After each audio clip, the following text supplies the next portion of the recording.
What's up, guys? How's it going? Mr. Allen coming back with another ODFP, Old Dead Famous People Showcase. And in today's showcase, we're going to be talking about Suleiman the First, also known as Suleiman the Magnificent.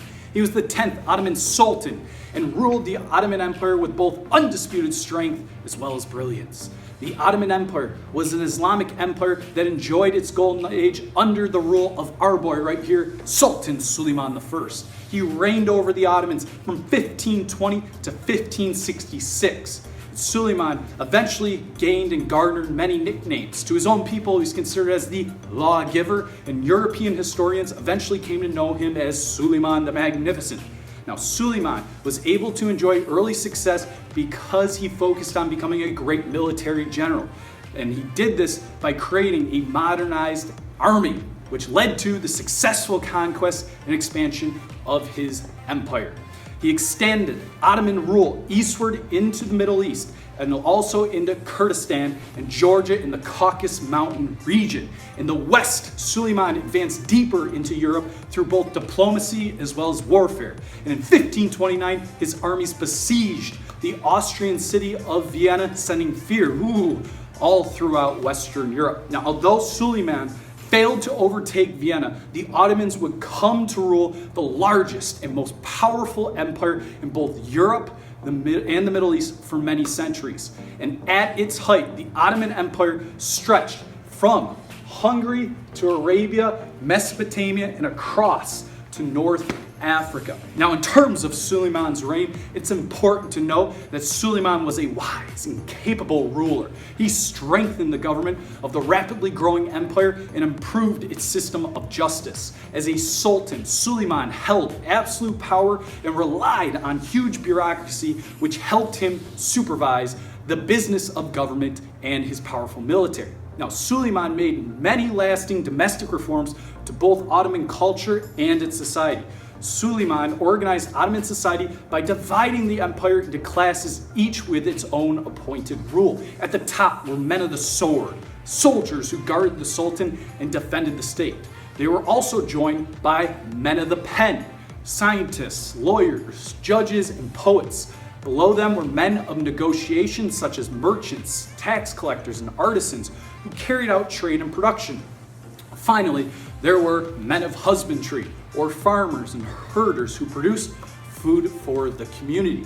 Now, you got to keep in mind that the Ottomans ruled diverse people of many religions. The men of the sword and the men of the pen were almost all Muslims. And the people that were non-Muslims were organized in what became known as millets, or religious communities. These included Greek Christians, Armenian Christians, as well as Jews. Each millet had its own leaders who were responsible for education and some legal matters. The Jewish millets included many Jews who had been expelled from Spain in 1492 with the Spanish Inquisition. The Jews that came to the Ottoman lands brought international banking connections with them, plus a new technology for making cloth, which resulted in helping the Ottoman Empire finance its expansion. Now, in addition to religious toleration being practiced, the arts blossomed under Suleiman. Ottoman poets adapted Persian and Arab models to produce works in Turkish. Influenced by Persian artistic styles, Ottoman painters produced detailed miniatures and illuminated manuscripts. He also sponsored the construction of mosques and royal palaces throughout all of the Ottoman Empire. And with Ottoman influence/culture expanding, Suleiman helped foster more people to the religion of Islam.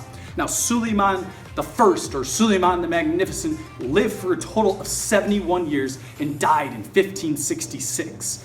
After his death, the Ottoman Empire began a slow decline.